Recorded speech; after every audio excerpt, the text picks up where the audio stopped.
Une ancienne usine près de Paris reconvertie en atelier d'artistes. Lisette Chirimé a pris possession des lieux depuis 2 mois.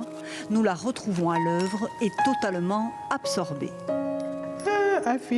Je suis en transe. C'est comme si je partais. Ces gestes, ce travail m'emmène en voyage, me plonge à l'intérieur de moi-même. La touche finale à une création collective conçue en mai dernier avec des familles invitées au Centre Pompidou.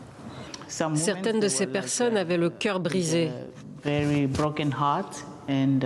beaucoup de souffrance. Alors je les ai invitées à créer un cœur avec différents tissus, un cœur où elles déverseraient leurs énergies et sentiments négatifs. Je recycle, j'utilise toutes ces créations, j'en fais des sortes de cocons, des endroits de protection pour ces messages. Fils et morceaux de tissu, sa palette depuis plusieurs décennies. Des matériaux qui ont permis à cet artiste autodidacte de réparer ses blessures, des maltraitances subies dans son enfance. Et c'est avec de la toile de jute que tout a commencé. Chez moi au Mozambique, les gens les plus pauvres s'en servent de paillassons. Je me suis sentie proche de cette toile de jute parce que c'est ce que j'étais pour mon entourage, un paillasson. Je m'en suis donc emparée, je l'ai lavé, embelli avec des couleurs, j'ai cousu dessus. Je l'ai transformé en de belles parures murales pour décorer les maisons et c'est ainsi que ma reconstruction a débuté. Reconstruction, mais aussi recyclage. Ces créations textiles ont séduit la fondation Gulbenkian et l'association Thanks for Nothing qui lui ont attribué cette résidence.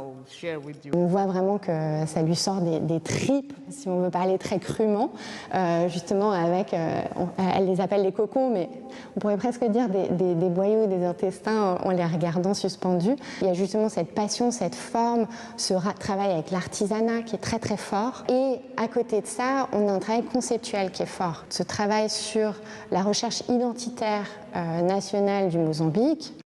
Une dimension militante à travers les vêtements en patchwork qu'elle conçoit aussi. En Afrique, on utilise beaucoup le wax, tissu considéré là-bas comme partie intégrante de notre culture, alors qu'il est originaire des Pays-Bas. Le wax n'a rien à voir avec notre identité. En revanche, le patchwork, c'est nous. Beaucoup d'Africains utilisent cette méthode d'assemblage de différents tissus. Le public a été convié à découvrir son univers et à intervenir sur ses créations. Une résidence tremplin aussi pour l'artiste qui voit défiler galeristes et commissaires d'exposition. Ici Léane Sacramone de la prestigieuse Fondation Cartier. Lisette Chirimé rentre au Mozambique avec l'espoir d'avoir semé des graines qui feront éclore de futures expositions.